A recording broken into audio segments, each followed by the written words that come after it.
Jeff, this is how a lot of businesses get started, in the basement of people's homes. And this is exactly where Unwind Candles has set up shop. Joining me now to talk a little bit more about this unique business concept is Dave Neath. He is the co-owner of Unwind. How are you? Good, Yolanda. How are you? I'm doing remarkably well. Anytime I'm around candles, I'm usually in a very, very good mood. So tell us a little bit about your candles, because it's interesting. They're not your traditional candles. You actually use old wine bottles and you repurpose them into candles. Where in the world did this idea come from? It's been described as one of the happiest places in Frederick, and with timeless toys like this Etch-a-Sketch. Remember this? You can play all day here at the Dancing Bear Toys and Gifts Shop. Joining me now is Tom Englund. He is one of the co-owners here. Tom, how are you doing today? Hey, pretty good. How are you doing? I'm doing well. Anytime I come Fantastic. to a toy store, it's just magic, right? It absolutely is. I was going to say, within 5 seconds of stepping into the store, I had automatically gravitated towards this. Is that a typical response from most of your customers? Oh yeah, everybody goes to that retro section, especially folks of my age, a little bit older. They'll always go to that and say, "Oh my gosh, I remember when? Do you remember the Etch-a-Sketch, the Slinky?" You know, there's like the big question we always have is they'll always come with ideas of things that they remember. It's like, Tom, can you get one of these? Right. And most of the time we can. I'm here at the newly rebuilt Mount Washington Tavern, and many of you might remember watching it on the news, or maybe you were here in the neighborhood back in fall of 2011 when the original building pretty much burnt down to the ground due to an accidental fire, but they're back, and they're back with a vengeance. Joining me now is one of the co-owners, Rob Frisch. How are you doing, Rob? Doing great, thank you. You know, I was asking you earlier if you remembered that day, and you said, "Oh my goodness, it's It was one horrible, for the." yeah. I know. What we was got that a call like? at 4 in the morning, and I came down 83. As soon as I came over the hill, sort of by the Capital Funding Group up there, just saw the smoke and the ladder trucks and knew it was bad.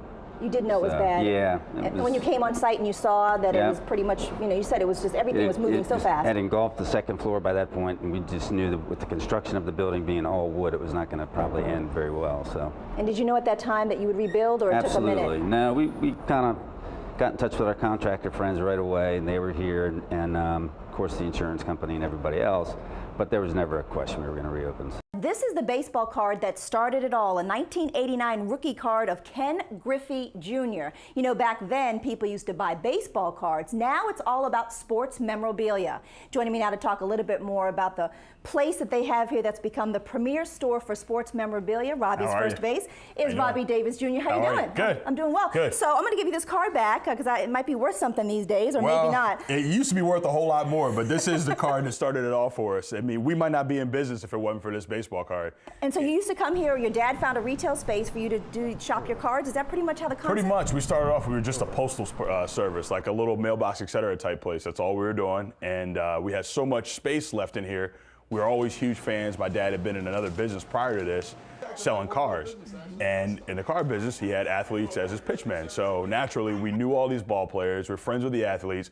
We had autograph stuff. We had the players coming through the doors, you know, baseball cards on the side, just, you know, that I had. So people naturally started to inquire, you know, can we buy those cards? Can we get these autographs? And now here we are 25 years later, and it's a full-fledged business, and it's probably way bigger than our other business.